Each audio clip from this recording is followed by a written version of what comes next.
welcome to my garden. My name is Clyo and I'm working for Women's Environmental Network. This is my happy place where I can grow my vegetables and my flowers. Today I'd like to show you how to propagate your herbs from cuttings. Cuttings are usually made from part of the plant that has no roots, as tip-top branches.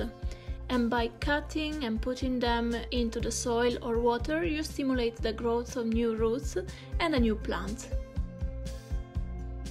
Here I got my sage that is growing some new branches and leaves, but to be honest it's a bit sorry for itself, so I'm hoping to create new healthier and thick plants out of it by cuttings.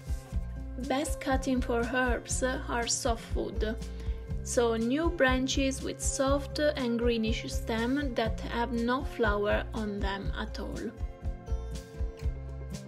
I'm going to cut some tips no longer than 15 cm using a well-cleaned blade. As you can see, the stem is flexible and it has no flower on it because it's quite young. Most cuttings make roots best from these nodes. The node is usually the part where a new leaf arises, but I want to grow new roots, so I take some of these new leaves off from the stem. I'm also taking some large leaf off. This will reduce the loss of water to the leaves and concentrate the energy for growing new cells on the lower nodes. Here I prepared my pot filled with fine compost and some perlite that will help the aeration inside the soil. But perlite is not necessary. If your compost is sandy or light as a leaf mold, it would be fine as it is.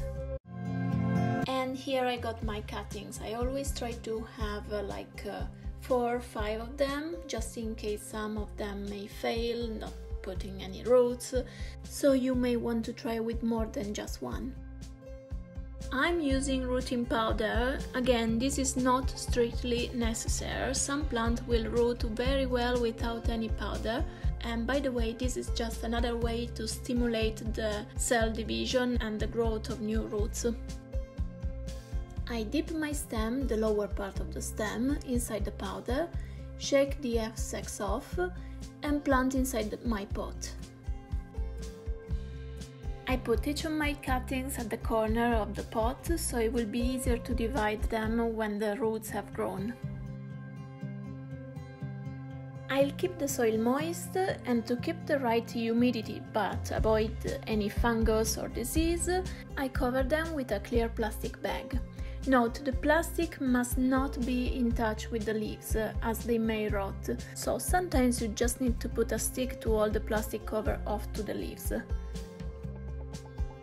You can try this technique with sage, rosemary, lavender and many other perennial plants. Mint will grow new roots even in a glass of water. It is indeed the easiest and the more invasive. Keep the cuttings in a warm place but avoid the direct sun. They should grow new roots in, let's say, 3-4 weeks. Sometimes it takes more, but do not be tempted to divide them as soon as you notice some new baby leaves, because it's not necessarily a sign that the plant has grown new roots underneath. Just be patient and enjoy the slow gardening. And I hope you enjoyed this video. Thank you for watching, stay safe and see you soon!